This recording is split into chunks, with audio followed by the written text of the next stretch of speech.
Good morning student, this is Ashish Mohan, your computer teacher.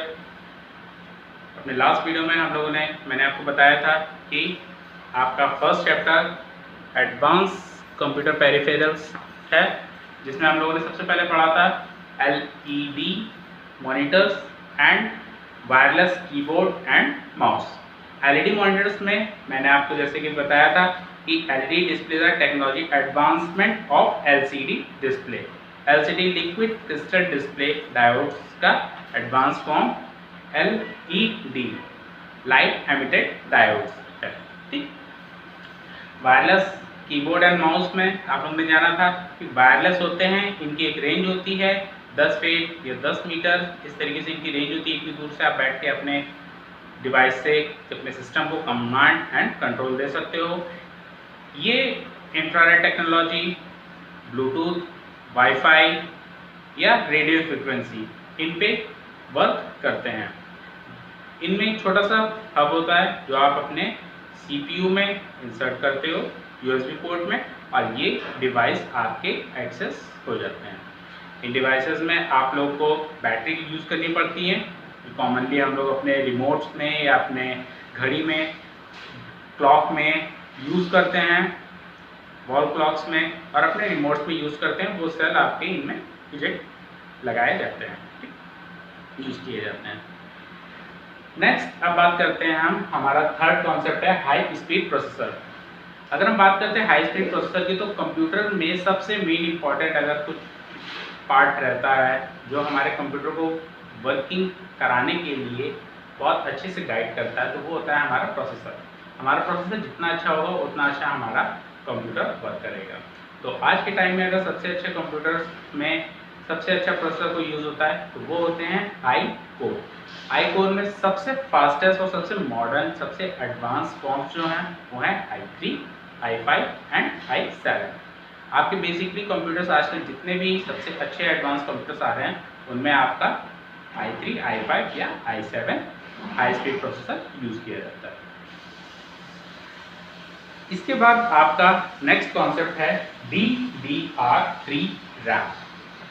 RAM random access memory. ठीक, random access memory आप लोगों ने पहले भी पढ़ा होगा। ये आपकी इंटरनल मेमोरी रहती है। ठीक, आप जो भी वर्क करते हो इंटरनली कंप्यूटर में डायरेक्टली वो पहले मेन मेमोरी में जाता है, जो कि कौन सी होती है आपकी RAM, random access memory. DDR3 DDR के एडवांस वर्जन है।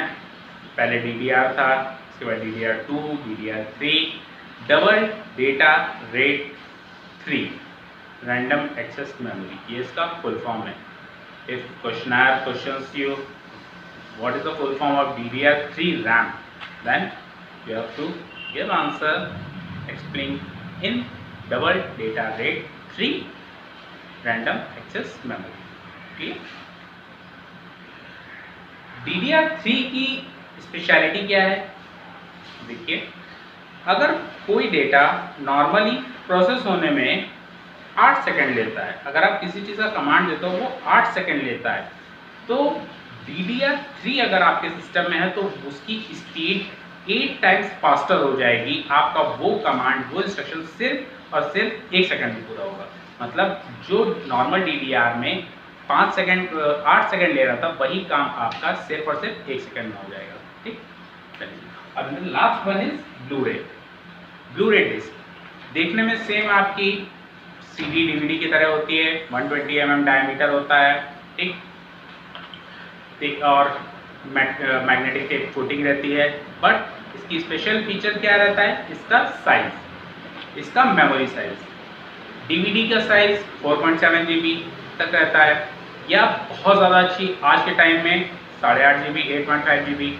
CD का size 600 MB to 700 MB। But if you are going to talk about the Blu ray disc, Blu ray disc आपको देता है अप टू 50 GB, 50 GB तक डेटा आप ब्लू-रे डिस्क में स्टोर कर सकते हैं। ये इसका मेन फीचर होता है। और ब्लू-रे डिस्क, इसकी जो डिवाइस होता है उसकी लेज़र बीम जो ब्लू कलर में, वाइट कलर में रहती है, इस वजह से इसको ब्लू-रे डिस्क नाम मिला है। नेक्स्ट क्लास में इसके आगे के बारे में जानेंगे। तब तक